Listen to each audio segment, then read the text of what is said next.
शादी की सालगिरह मुबारक हो तुलिका दी। मेरी भाभी ने मुझे फोन पर मुबारकबाद देते हुए कहा। शादी की सालगिरह मुबारक हो बेटा। दामाद जी कहाँ हैं? पापा ने भी फोन पर मुबारकबाद देते हुए पूछा। पापा वे ऑफिस गए हैं। ठीक है बेटा, मैं उनसे बाद में बात कर लूंगा। मेरी छोटी बहन कनिका और उसके पति परेश सब ने मुझे बधाई दी, पर मेरे पति रवि ने मुझसे ठीक से बात भी नहीं की। आज हमारी शादी की सालगिरह है और रवि को कोई उत्साह ही नहीं है। माना कि उन्हें ऑफिस में बहुत काम होता है और सुबह जल्दी निकलना पड़ता है, पर शादी की सालगिरह कौन सी रोज रोज आती है। रवि कहकर गए थे, तुलिका आज मैं जल्दी आ जाऊंगा, हम बाहर ही खाना खाएंगे। सुबह से शाम हो गई और शाम से रात। रवि अभी तक नहीं आए। हो सकता है मेरे लिए कोई उपहार खरीद रहे हों, इसलिए देर हो रही हो। मन ही मन में सोच रही थी। माँ, भूख लगी है, मेरी 5 साल की बेटी निया कहने लगी। वो सो न जाए उससे पहले ही मैंने उसे कुछ बनाकर खिला दिया। तभी दरवाजे की घंटी बजी। वे आते ही बोले, बहुत थक गया हूँ तुलिका, माफ करना, लेट हो गया। अचानक मीटिंग हो गई। शादी की सालगिरह मुबारक हो मेरी जान। ये तुम्हारा उपहार, फूलों से नाजुक बीबी के लिए गुलदस्ता। आज हमारी शादी को 6 साल हो गए और तुम अभी भी पहले जैसी ही लगती हो। पर मैंने उनकी किसी भी बात पर अपनी प्रतिक्रिया व्यक्त नहीं की और उनके लाए गुलदस्ते को एक तरफ रख दिया। फिर बोलने लगे, आज होटल में बहुत भीड़ थी, तुम्हारी पसंद का सारा खाना पैक करवा लाया हूँ, जल्दी से निकालो, जोर से भूख लगी है। जोर की भूख लगी थी तो बाहर से ही खाकर आ जाते, यहाँ खाना लाने की तकलीफ क्यों की? और इस गुलदस्ते पर पैसे खर्च करने की क्या जरूरत थी? आप खा लीजिए, मेरी भूख मर गई, मैं सोने जा रही हूँ। माफी तो मांग ली, अब क्या करूं? बॉस ने अचानक मीटिंग रख दी तो क्या करता? मुझे भी बुरा लग रहा है। खाना खा लो तुलिका, भूखी मत सो। रवि बोले। कितना कहा पर मैं नहीं मानी और भूखी सो गई। मैं रात भर रोती सिसकती रही कि किस बेवकूफ से मेरी शादी हो गई। शादी के 6 साल पूरे हो गए पर आज तक कभी मुझे मनचाहा उपहार नहीं दिया। मैंने सुबह से कितना इंतजार किया, कम से कम होटल में तो खाना खिला सकते थे। आज तक कौन सी बड़ी खुशी दी है मुझे? हर छोटी से छोटी चीज के लिए तरसती आई हूँ। एक मेरी बहन का पति है जो उसे कितना प्यार करता है। भूख से नींद भी तो नहीं आ रही थी, सोचा कुछ खा लूं, पर मेरा गुस्सा भूख से ज्यादा तेज था। एक गिलास ठंडा पानी पीकर मैं सोने की कोशिश करने लगी, पर नींद नहीं आ रही थी। क्या कभी रवि को महसूस नहीं होता कि मैं क्या चाहती हूँ? फिर पता नहीं कब मुझे नींद आ गई। गुड मॉर्निंग मेरी जान, कहकर रवि ने मुझे पीछे से पकड़ लिया, जैसे हमेशा करते हैं। आज रवि की पकड़ से मुझे ऐसा प्रतीत हो रहा था जैसे मेरे बदन पर बिच्छू रेंग रहा हो। मैंने उन्हें धक्का देते हुए कहा, झूठे प्यार का दिखावा बंद कीजिए। इतने भी सीधे और सरल नहीं हैं आप जितना दिखाने की कोशिश करते हैं। अब जैसा भी हूँ तुम्हारा ही हूँ। हाँ, मुझे पता है कल मैंने तुम्हारे साथ बहुत ज्यादती की, पर मैं क्या करूँ तुलिका, नौकरी भी तो जरूरी है।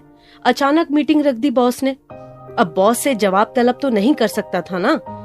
इसी नौकरी पर तो रोजी रोटी चलती है हमारी।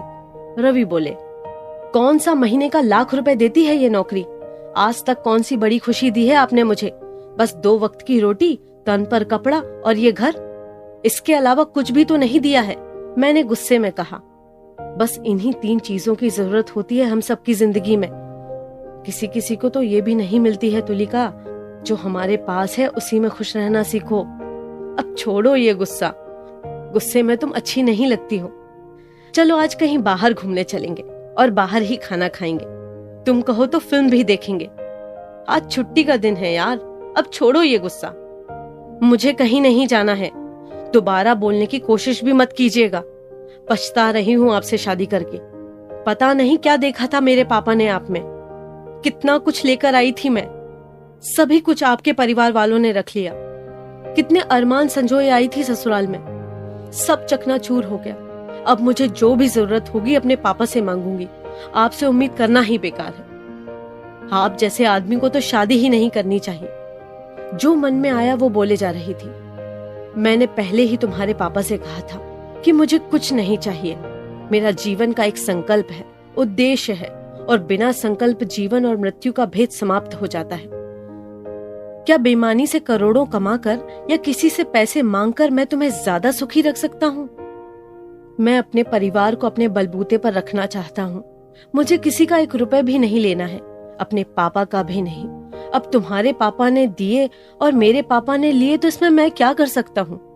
अभी हमारे घर का लोन कट रहा है, इसलिए पैसे की थोड़ी किल्लत है, फिर सब ठीक हो जाएगा तुलिका। मुझे भरोसा है अपने आप पर कि मैं सारी खुशियां दूंगा तुम्हें एक दिन। रवि बोले। रवि ने मुझे बहुत मनाने की कोशिश की, पर मैं अपने गुस्से पर कायम रही। रविवार की छुट्टी ऐसे ही बीत गई। शाम को निया बाहर घूमने की जिद करने लगी। रवि उसे घुमाने ले गए। मुझे भी कितनी बार कहा रवि ने, पर मैं नहीं गई। तभी भाभी का फोन आया। भाभी प्रणाम। तुलिका कैसी है? आप दोनों को परेशान तो नहीं किया ना? अरे नहीं भाभी, कहिए ना। कनिका अपने पति के साथ आई हुई है, तो पापा चाह रहे थे कि अगर कुछ दिनों के लिए आप सब भी आ जाते तो अच्छा लगता। भाभी ने मुझसे कहा। हाँ भाभी, देखती हूँ। वैसे भी आप सबसे मिलने का बहुत मन कर रहा है। कह फोन काटकर मैं सोचने लगी कि कितनी खुशहाल है कनिका। कुछ दिन पहले ही सिंगापुर घूमकर आई है अपने पति के साथ। और एक मैंने सोचा कि कुछ दिनों के लिए पापा के पास चली ही जाऊं। कम से कम कुछ दिनों के लिए इस घर के काम से तो दूर रहूंगी, और मुझे अपने पति को सबक भी तो सिखाना था जो सिर्फ मुझे इस्तेमाल करना जानते हैं। माँ कहकर निया मुझसे लिपट गई। कहाँ कहाँ घूमी, क्या क्या खाया, सब बताया। फिर बोली, पापा आपके लिए आइसक्रीम भी लाए हैं।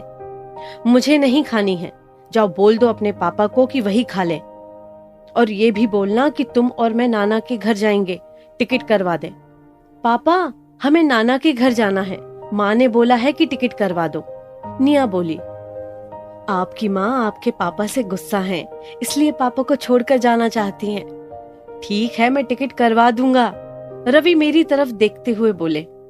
रवि जब मुझे और निया को ट्रेन में बैठाकर अपना हाथ हिलाने लगे और ट्रेन भी अपनी गति पकड़ने लगी, तो निया पापा पापा कहकर चिल्लाने लगी। रवि का चेहरा उदास हो गया। वे मुझे ही देखे जा रहे थे। तभी लगा कि आवेग में आकर कहीं गलती तो नहीं कर रही हूँ मायके जाने की, पर ट्रेन की रफ्तार तेज हो चुकी थी। पूरा रास्ता यही सोचती रही कि इतना नहीं बोलना चाहिए था मुझे। सुबह ही हम पटना पहुंच गए। सबसे मिलकर अच्छा लगा। पापा तो बहुत खुश हुए। सब रवि के बारे में पूछने लगे, तो मैंने कह दिया कि उन्हें काम था, इसलिए नहीं आ पाए। यहाँ आए 4-5 दिन हो गए। रवि रोज सुबह शाम फोन करते। एक रोज कनिका ने पूछ ही लिया कि रवि ने सालगिरह पर मुझे क्या उपहार दिया, तो मैंने हंसकर टाल दिया। कनिका और परेश हमेशा यही जताने की कोशिश करते कि दोनों में बहुत प्यार है। पापा ने ही दोनों के टिकट करवाए थे सिंगापुर जाने के लिए। पापा ने रवि से भी पूछा था कि कहीं घूमने जाना हो तो टिकट करवा दूं, पर मेरे पति तो राजा हरिश्चंद्र हैं, उन्होंने मना कर दिया। एक रात पापा और भाभी भैया किसी की शादी में गए थे। निया और मैं कमरे में टेलीविजन देख रहे थे। दीदी, मैंने खाना बना दिया है, मैं अपने घर जा रही हूँ, काम वाली कहकर चली गई। थोड़ी देर बाद निया के खाने का वक्त हो गया। निया सो न जाए ये सोचकर मैं किचन में खाना लेने जाने लगी कि तभी कनिका के कमरे से हंसने की और अजीब सी आवाजें आने लगी। ये कनिका भी ना कम से कम कमरे का दरवाजा तो लगा लेती। मैंने सोचा परेश के साथ अभी उसे समय मिला। मैं बुदबुदाई, पर जैसे ही मैं किचन से खाना लेकर निकली तो मैंने देखा कि कनिका तो बाहर से आ रही है। कनिका, तुम्हारे कमरे में कौन है? तुम कहीं बाहर गई थी? मैंने आश्चर्य से पूछा। हाँ दीदी, मैं पड़ोस की स्वाति भाभी के घर गई थी, कब से बुला रही थी, देखो ना कितनी देर तक बैठा लिया। कनिका, निया के लिए खाना लेकर मेरे कमरे में आओ ना जरा, कुछ बातें करनी है तुमसे। मैंने हड़बड़ाते हुए कनिका के हाथ में खाने की प्लेट थमाते हुए कहा। मुझे लगा कहीं कनिका कुछ ऐसा वैसा देख न ले, पर कौन है कमरे में? जैसे ही मैं पलटी, देखकर दंग रह गई। सोना अपने ब्लाउज का बटन लगाते हुए कनिका के कमरे से निकल रही थी। उसके बाल और कपड़े अस्त व्यस्त थे। मुझे देखते ही सकपका गई और भाग गई। परेश का शारीरिक संबंध एक नौकरानी के साथ? छी छी। दीदी, निया का खाना ले आई, कुछ बातें करनी थी आपको मुझसे। उफ, दिमाग से निकल गया कि क्या बातें करनी थी। सुबह कर लूंगी, अभी तू जाकर आराम कर। ठीक है दीदी।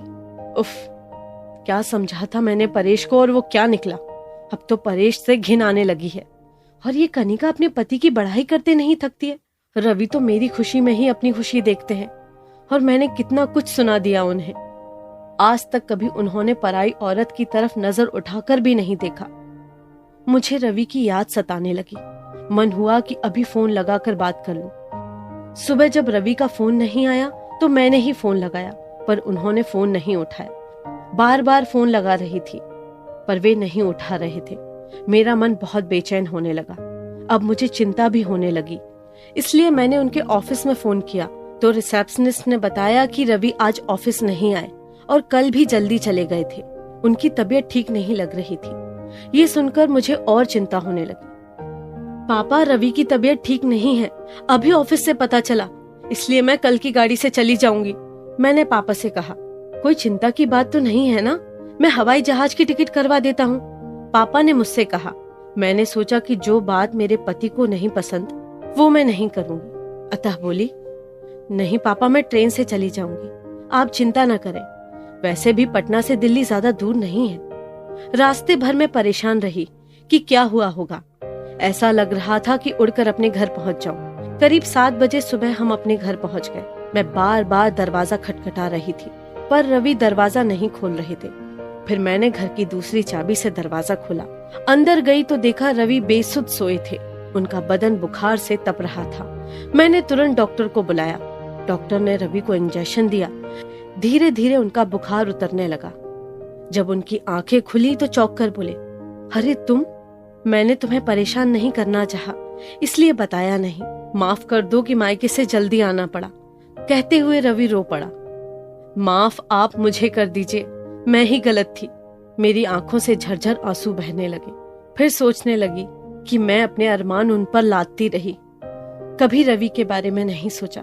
कितने सौम्य, शालीन और सुव्यवस्थित किस्म के इंसान है मेरे पति। कितना प्यार और समर्पण दिया है रवि ने मुझ पर। मैं ही अपने पति को पहचान नहीं पाई। अब कुछ मत सोचो तुलिका, जो हुआ उसे भूल जाओ। हम दोनों एक हैं और कभी अलग नहीं होंगे, ये वादा रहा। मैंने भी हाँ में अपना सर हिला दिया। सच में हम दोनों एक दूसरे के वास्ते